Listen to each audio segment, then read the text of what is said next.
رحمة للعالمين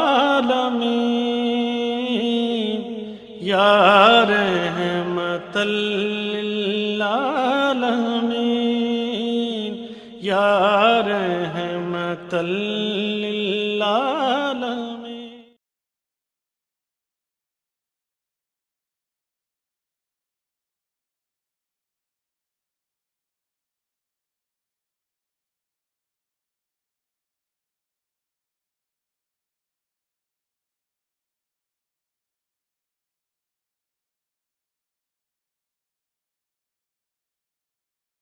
اللهم صل على محمد وعلى آل محمد كما صليت على إبراهيم وعلى آل إبراهيم إنك حميد مجيد. اللهم بارك على محمد وعلى آل محمد كما باركت على إبراهيم وعلى آل إبراهيم إنك حميد مجيد. نحمدہ و نصلی علی رسولہ الکریم، اما بعد، اعوذ باللہ من الشیطان الرجیم، بسم اللہ الرحمن الرحیم. رب اشرح لی صدری ویسر لی امری واحلل عقدۃ من لسانی یفقہوا قولی. السلام علیکم ورحمۃ اللہ وبرکاتہ. اللہ تعالیٰ سے التجا ہے اور اس کی دی کی توفیق سے کہ میں کوشش کرتی ہوں کہ نبی کریم صلی اللہ علیہ وآلہ وسلم کی اسوہ حسنہ کو ہر پہلو سے اپنے لیے اور آپ سب کے لیے سامنے لا سکوں، تاکہ ہم وہ سیدھا اور سچا راستہ اختیار کر سکیں جس پر چل کر ہم اپنے رب کی رضا کو پالیں، ہم اپنا وہ کھویا ہوا مقام حاصل کر لیں جس کی وجہ سے ہمیں زمین پر اتارا گیا. لیکن اس کے باوجود میں جانتی ہوں یا شاید کسی بشر کے لیے یہ ممکن نہیں کہ وہ نبی کریم صلی اللہ علیہ وآلہ وسلم کی سیرت اقدس کو مکمل طریقے سے پیش کر سکے اور اس کو اپنی ذات کا حصہ بنا سکے، کیونکہ زندگیاں بیت گئیں، قلم ٹوٹ گئے، زندگیاں بیت گئیں، قلم ٹوٹ گئے، تیرے اوصاف کا ایک باب بھی پورا نہ ہو سکا. اپنے اسی کم علمی اور کم مائگی کو تسلیم کرتے ہوئے اللہ تعالیٰ کی طرف سے جتنی توفیق اور جتنی کوشش میرے نصیب میں لکھی ہے، میں ان سب کو بروئے کار لا کر آپ کی خدمت اقدس میں سیرت انسائکلوپیڈیا حضرت محمد مصطفیٰ صلی اللہ علیہ وآلہ وسلم کا آج سبق پیش کرنے کی سعادت حاصل کر رہی ہوں. بسم اللہ الرحمن الرحیم. سلمہ بن سلامہ انصاری رضی اللہ تعالیٰ عنہ بیان کرتے ہیں، نبی کریم صلی اللہ علیہ وآلہ وسلم کی بعثت سے کچھ عرصہ پہلے کی بات ہے. بنو عبد الاشہل کے علاقے میں ہمارا پڑوسی ایک یہودی تھا. ایک دن وہ اپنے گھر سے نکلا، ہمارے پاس بنو عبد الاشہل کی مجلس میں آیا. میں اس وقت وہاں موجود لوگوں میں نو عمر تھا. اپنے گھر کے صحن میں چادر اوڑے لیٹا ہوا تھا. اس یہودی نے مرنے کے بعد دوبارہ زندہ کیے جانے، قیامت، حساب، میزان، جنت اور دوزخ کا ذکر کیا. وہ یہ باتیں ایسے لوگوں کے سامنے بیان کر رہا تھا جو مشرک اور بتوں کے پجاری تھے.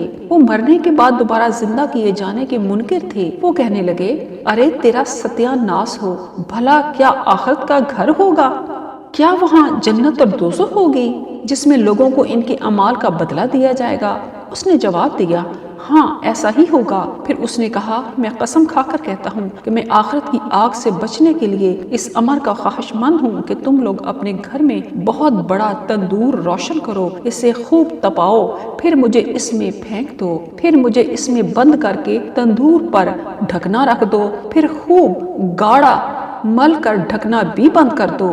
اگر میں اس طرح کل آخرت کی آگ سے بچ جاؤں تو یہ میرے لیے بڑے ہی نفع کی بات ہوگی. لوگوں نے پھر کہا، ارے تیرا ستیہ ناس، تو جو کچھ کہہ رہا ہے ذرا ہمیں اس کی سچائی کی نشانی تو بتا.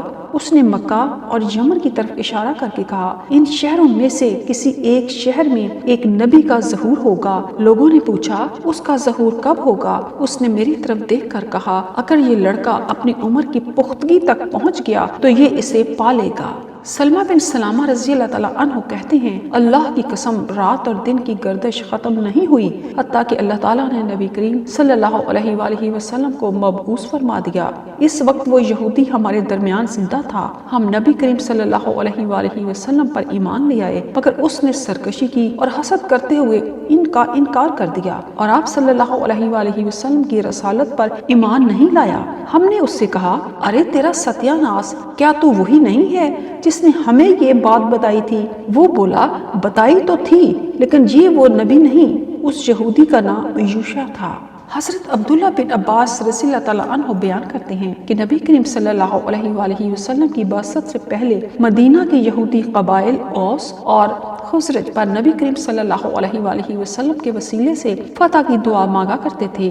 جب اللہ تعالیٰ نے آپ کو عربوں میں مبعوث فرما دیا تو یہودیوں نے آپ کو نہ مانا، وہ آپ صلی اللہ علیہ وآلہ وسلم کے بارے میں اپنی سابقہ باتوں سے مکر گئے اور آپ صلی اللہ علیہ وآلہ وسلم کا انکار کرنا شروع کر دیا۔ معاذ بن جبل، بشر بن برا بن مارور اور داؤد بن سلمہ رضی اللہ تعالیٰ عنہ نے یہود سے کہا اے یہودیوں کی جماعت، اللہ سے ڈرو اور مسلمان ہو جاؤ۔ ہم جب مشرک تھے تو تم محمد صلی اللہ علیہ وآلہ وسلم کے وسیلے سے ہم پر فتح مانگا کرتے تھے اور ہمیں بتایا کرتے تھے کہ وہ نبی مبعوث ہونے والا ہے، تم ہمیں اس کی صفات بھی بتایا کرتے تھے۔ سلام بن مشکم کہنے لگا یہ وہ نبی نہیں ہے جس کا ہم تم سے تذکرہ کرتے تھے، نہ یہ ہمارے پاس ایسی کوئی چیز لایا ہے جسے ہم پہچانتے ہوں۔ چنانچہ اللہ تعالیٰ نے ان کی اس بات کے بارے میں یہ آیت نازل فرمائی، بسم اللہ الرحمن الرحیم وَلَمَّا جَاءَهُمْ كِتَابٌ مِّنْ عِندِ اللَّهِ مُصَدِّقٌ لِّمَا مَعَهُمْ وَكَانُوا مِن قَبْلُ يَسْتَفْتِحُونَ عَلَى الَّذِينَ كَفَرُوا فَلَمَّا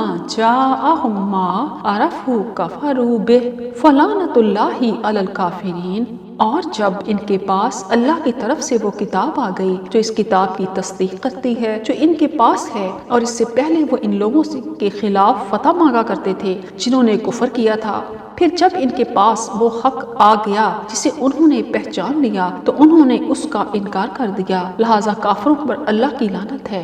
رسول اللہ صلی اللہ علیہ وآلہ وسلم جب مدینہ تشریف لائے تو وہاں ابو عامر عبد عمرو بن سیفی بن نعمان بن سبغیا بن زید نے رہبانیت اختیار کر لی۔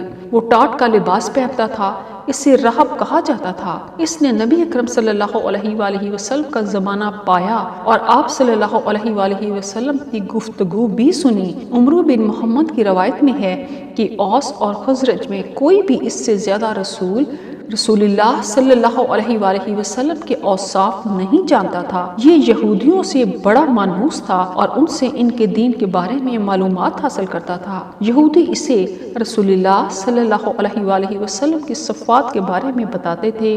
پھر یہ شام چلا گیا، وہاں عیسائیوں سے نبی کریم صلی اللہ علیہ وآلہ وسلم کے بارے میں باتیں دریافت کرتا رہا۔ انہوں نے بھی اسے نبی کریم صلی اللہ علیہ وآلہ وسلم کی صفات سے آگاہ کیا۔ ابو عامر یہ کہتا ہوا واپس آ گیا کہ میں ابراہیمی حنیفیت والے دین پر ہوں۔ وہ راہب بنا رہا، اس کا دعویٰ تھا کہ میں آنے والے نبی کے ظہور کا منتظر ہوں۔ جب مکہ میں رسول اللہ صلی اللہ علیہ وآلہ وسلم کا ظہور ہو گیا تو یہ شخص بدستور اپنی حالت پر قائم رہا، نبی کریم صلی اللہ علیہ وآلہ وسلم کی خدمت میں حاضر نہیں ہوا۔ جب رسول اللہ صلی اللہ علیہ وآلہ وسلم مدینہ تشریف لائے تو یہ نبی کریم صلی اللہ علیہ وآلہ وسلم سے ملا اور پوچھنے لگا یہ کون سا دین ہے جو آپ لائے ہیں؟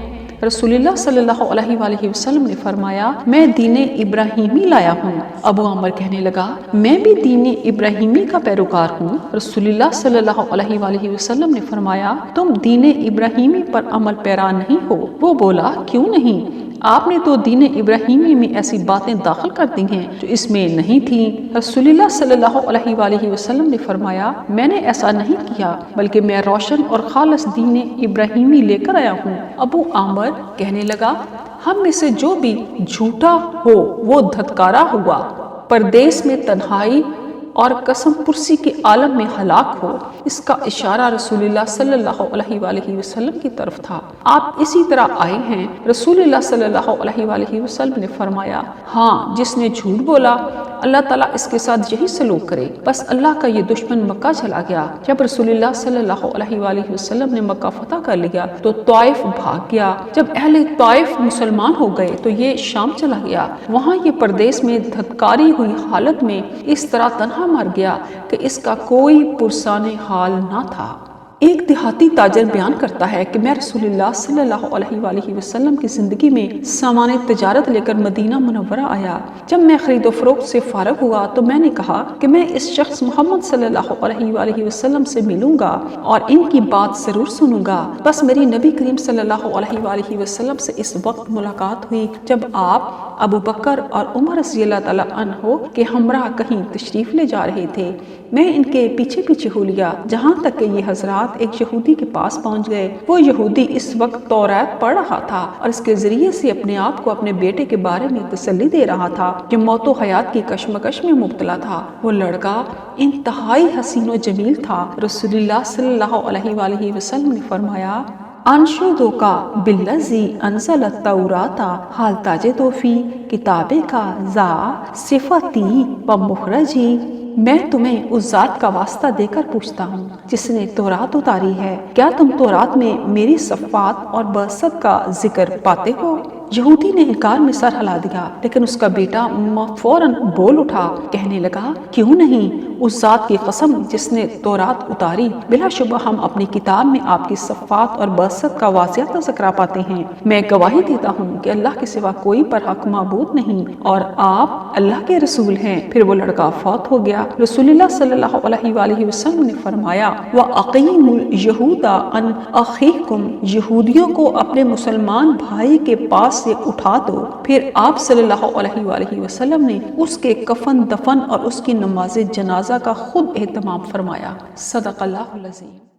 اللهم صل على محمد وعلى آل محمد كما صليت على إبراهيم وعلى آل إبراهيم إنك حميد مجيد اللهم بارك على محمد وعلى آل محمد كما باركت على إبراهيم وعلى آل إبراهيم إنك حميد مجيد